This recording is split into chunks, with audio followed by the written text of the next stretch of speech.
and this is where I want to go in the context of our conversation as it is right now with children and emotions.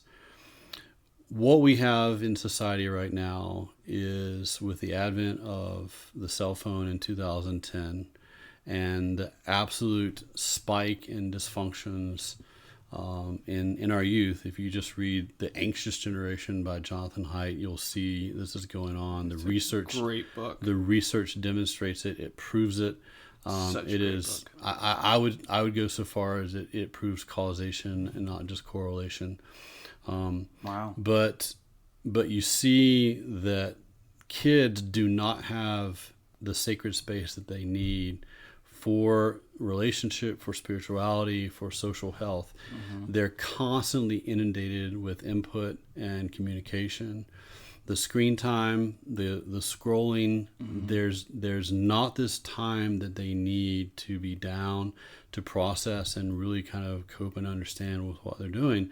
And so this stress, this anxiety gets embodied, and that comes out in various ways, in ADHD, Mm-hmm. in dysfunction, and in disordered relationships.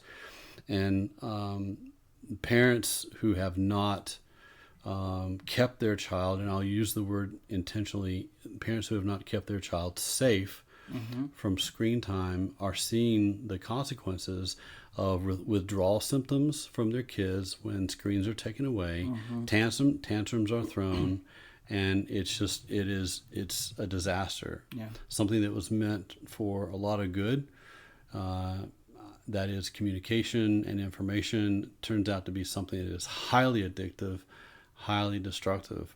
Now, going on for this, we're not only talking about kids in the context of our conversation, but this extends to adults as well, because you don't just at some magical age stop being connected with your emotions.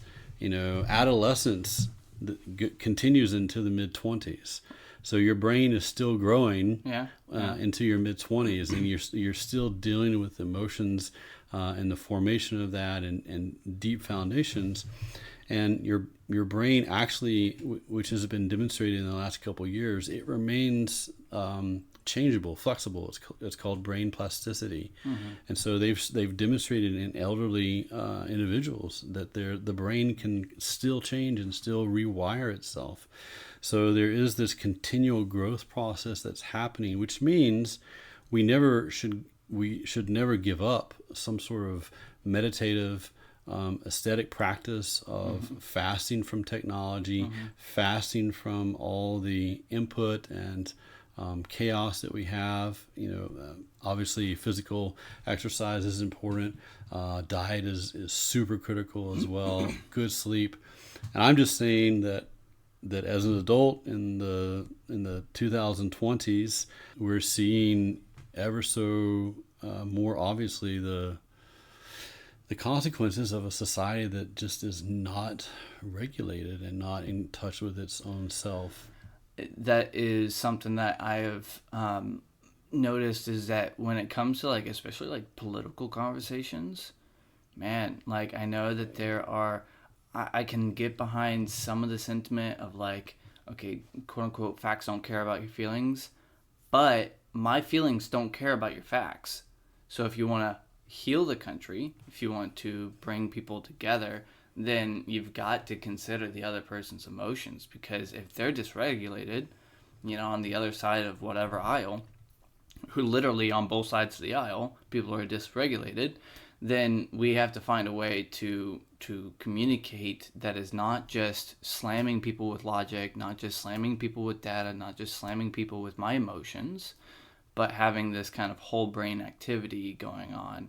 And so it is interesting. On Jonathan Haidt's Instagram page, he'll put videos of schools, middle schools and elementaries that go phone free, go completely phone free. And it reminds me of my middle school and elementary, and it's wow, that looks so fun. Yeah, one of the amazing and I think extremely useful ideas that he has in that book is he has created a Google Doc that you can access and contribute to with suggestions and examples and current events in your own area and schools, ideas that will help. And schools are saying, hey, no cell phones allowed all during the day. Yeah. And parents who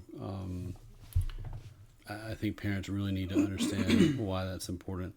And that book is just one source. So there's another really great book called Restless Devices, and I'll send that as well.